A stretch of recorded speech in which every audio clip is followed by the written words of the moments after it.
স্বাগতম সবাইকে। আজ আমরা এমন এক জায়গায় যাচ্ছি যাকে বলা হয় মর্তের দুর্গাপূজার আদি লীলাভূমি। কোলাহলমুক্ত শান্ত পরিবেশ, পাহাড়ের উচ্চতা আর আধ্যাত্মিকতার এক অদ্ভুত মেলবন্ধন। আজ আমি আপনাদের নিয়ে যাব চট্টগ্রামের বোয়ালখালীর করলডাঙ্গা পাহাড়ে অবস্থিত ঐতিহাসিক মেধোসমণির আশ্রমে। চট্টগ্রাম শহর থেকে প্রায় 28 কিলোমিটার দূরে এই আশ্রম। পাহাড়ের আঁকাবাঁকা রাস্তা দিয়ে উপরে ওঠার অনুভূতিটা সত্যিই রোমাঞ্চকর।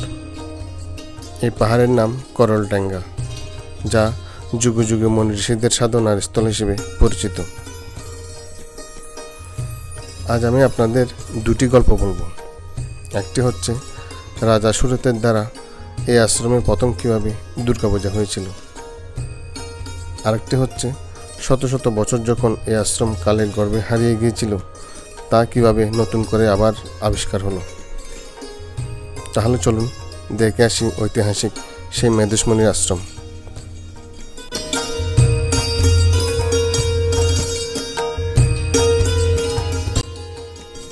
আমাদের মতো আরও অনেকেই এখানে গাড়ি পার্কিং করে উপরে উঠেছে। আমরাও আমাদের বাইক গাছে ছায়া পার্কিং করে উপরে ওঠার প্রস্তুতি নিলাম। এখানকার চারপাশের প্রাকৃতিক সৌন্দর্য যে কারোরই মন ছুঁয়ে যাবে। যাই হোক, আমরা উপরে ওঠা শুরু করলাম।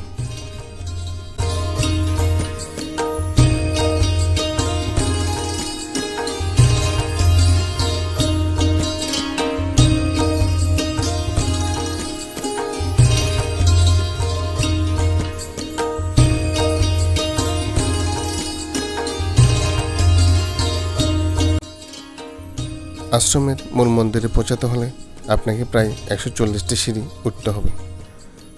প্রতিটি ধাপ যেন আপনাকে নিয়ে যাবে এক শান্ত জগতের দিকে। এই সিঁড়ির দুপাশে বন গাছ আর পাখির কিচিরমিচির আপনার ক্লান্তি দূর করে দেবে নিমেষেই। অর্ধেক সিঁড়ি ওঠার পর এই সুন্দর গেটটি দেখতে পাই। তারপর ওপর থেকে চারদিকে তাকিয়ে দেখলাম এই যেন অপার সৌন্দর্যের লীলাভূমি।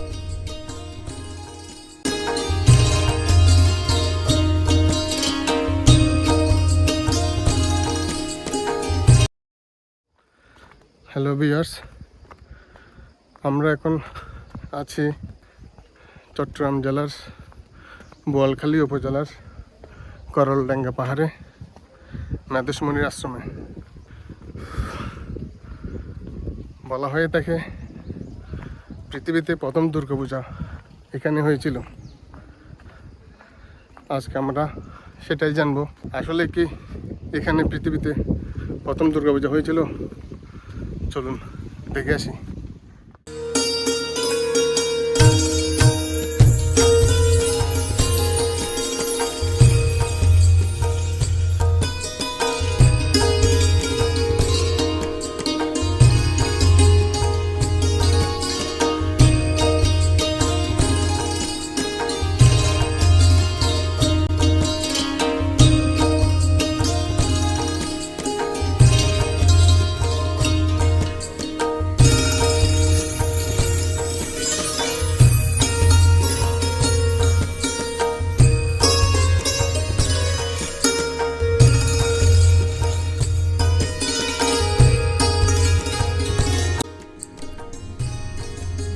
প্রথমেই দেখতে পেলাম মেধোস মন্দির, অর্থাৎ যার নামে এই আশ্রমের নামকরণ।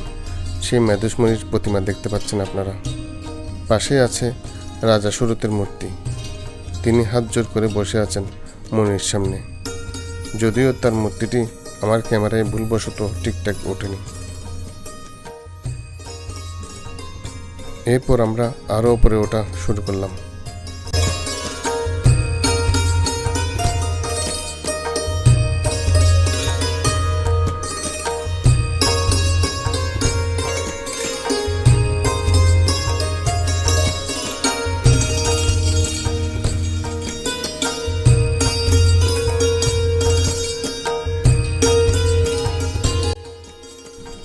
এটা হচ্ছে আশ্রমের প্রধান মন্দির, দুর্গা মন্দির। আমরা এখন মন্দিরের ভিতরে গিয়ে মা দুর্গাকে দেখার চেষ্টা করব।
এখানে প্রতিদিন আপনারা জনপ্রতি 100 টাকার বিনিময়ে প্রসাদ পেয়ে যাবেন। এখানে প্রসাদ দেওয়া হয় বক্সে করে, প্রতিজনের জন্য একটি করে বক্স।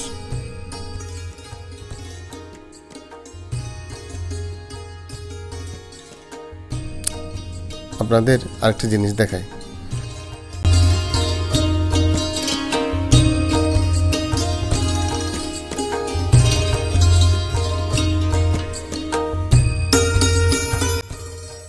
যে কচ্ছপগুলো আপনারা দেখতে পাচ্ছেন, জনশ্রুতি আছে এই কচ্ছপগুলো শত শত বছর ধরে এখানেই আছে। তারা আগে মানুষ ছিল, মনির অভিশাপে তারা কচ্ছপে পরিণত হয়েছে।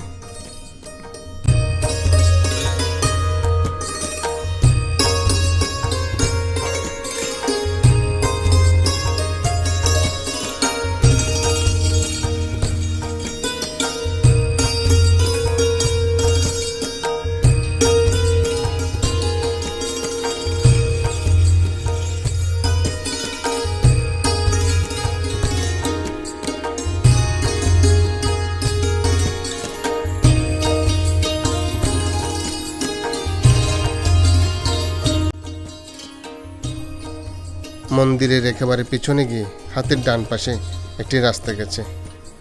এই রাস্তা দিয়ে গেলে আপনারা অনেক মন্দির দেখতে পাবেন। আমরা এখন এই পথ দিয়ে হাঁটা শুরু করব।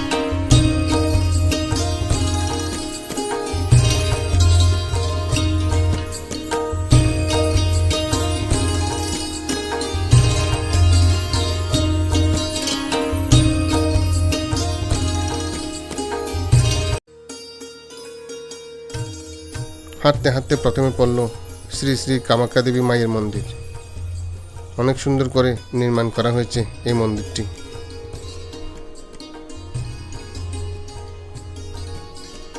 এখন আমি আপনাদের প্রথম গল্পটি বলবো যে কী করে রাজা সুরত ও সমাধি এখানে প্রথম দুর্গাপূজা শুরু করেন।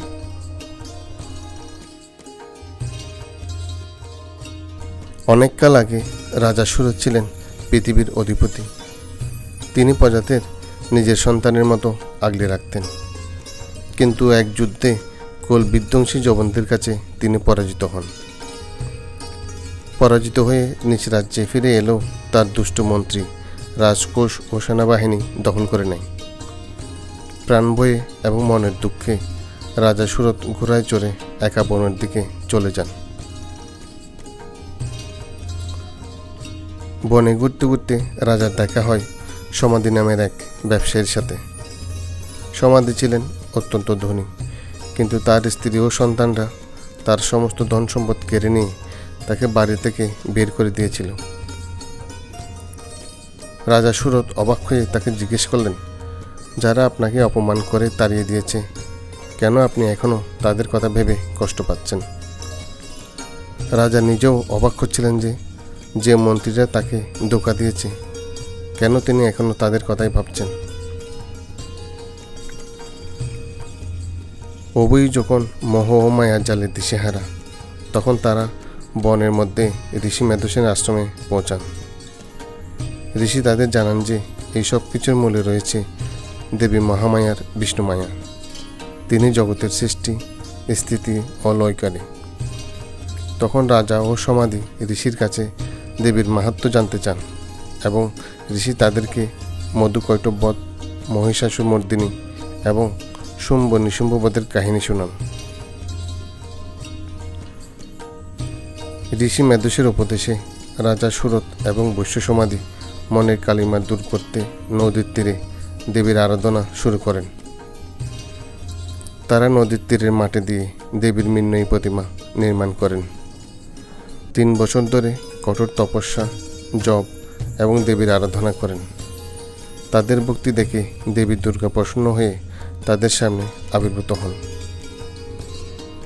দেবী আবির্ভূত হয়ে তাদের বর দিতে চাইলেন।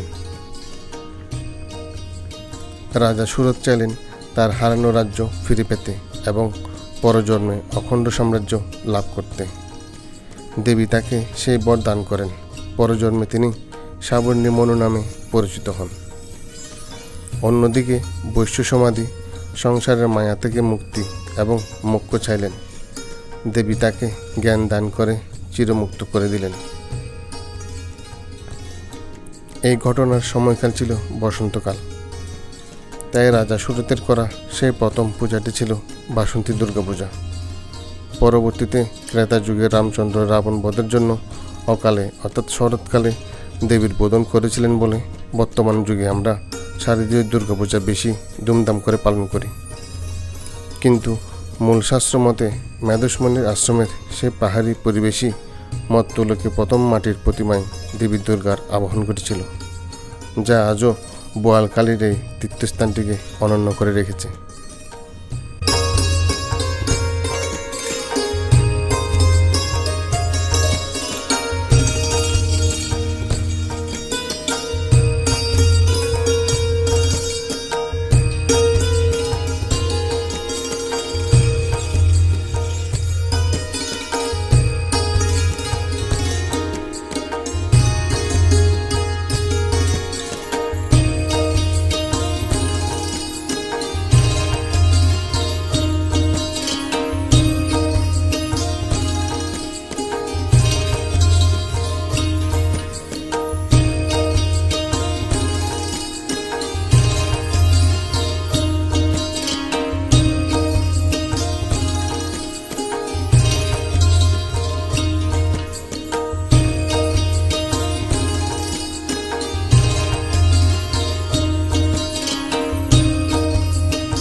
আমরা এখন যাব করলডাঙ্গা পাহাড়ের শেষ মন্দির রাম মন্দিরে।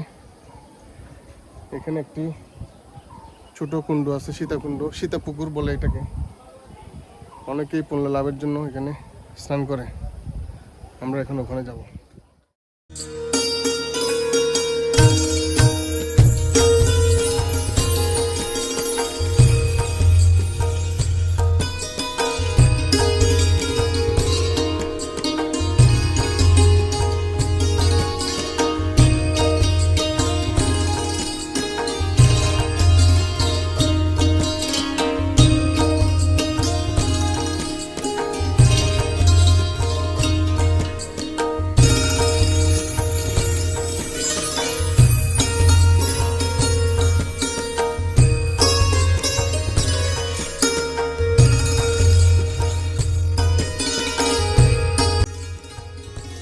এখন আমরা জানব শত শত বছর এই আশ্রম কালের গর্ভে হারিয়ে যাওয়ার পর আবার নতুন করে কিভাবে আবিষ্কৃত হয়।